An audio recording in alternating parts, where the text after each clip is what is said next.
పద్మభూషణ్ పురస్కారాన్ని అందుకున్న ప్రపంచ ప్రఖ్యాత భారతీయ American radiation oncologist doctor Nori దత్తాత్రేయుని ఫైనాన్షియల్ డిస్ట్రిక్ట్లోని మెడికవర్ హాస్పిటల్స్ ఘనంగా సత్కరించింది.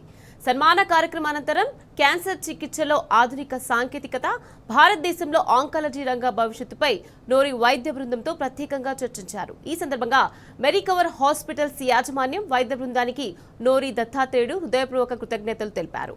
ఈ కార్యక్రమంలో మెడికవర్ హాస్పిటల్స్ ఆంకాలజీ విభాగానికి చెందిన డాక్టర్ మాధాల రవికృష్ణతో పాటు సీనియర్ కన్సల్టెంట్లు, వైద్యులు, నర్సింగ్ సిబ్బంది, ఇతర వైద్య సిబ్బంది పాల్గొన్నారు. అందరికీ నమస్కారం అండి. నేను ఇక్కడ మెడికవర్ హాస్పిటల్లో ఉన్నాను. Address all the doctors here. కొన్ని స్టాండర్డ్ ఇన్ఫర్మేషన్ అందరికీ తెలియటం important. Cancer is not a death sentence. There is so much research being done and then so many patients can be cured.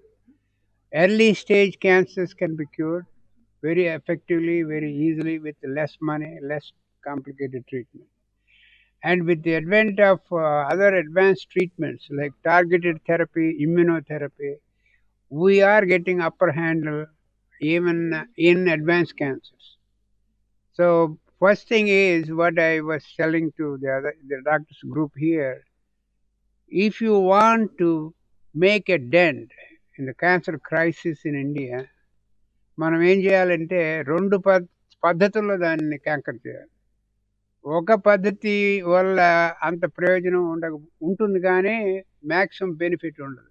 ఏమిటి, క్యాన్సర్ సెంటర్లు కట్టుకుంటూ పోయి ఇంకా ఇప్పుడు 30 ఉంటే ఇంకో 50 యాడ్ చేస్తే కంట్రోల్ చేసే పద్ధతి కాదు క్యాన్సర్. దానికి అదర్ స్పెక్ట్రమ్ ఉంది. ఆ రిమైనింగ్ 50% స్పెక్ట్రమ్ ఏమిటంటే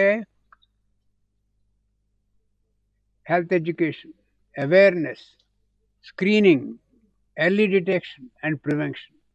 వాటికి కూడా మనం ఈక్వల్ ఇంపార్టెన్స్ ఇచ్చినప్పుడు ఈ నెంబర్లు, క్యాన్సర్ నెంబర్లు స్లోగా తగ్గడం మొదలెడతాయి. అప్పుడు మనం we are going to get little bit upper hand on the incidence. You have to control the incidence rates every year.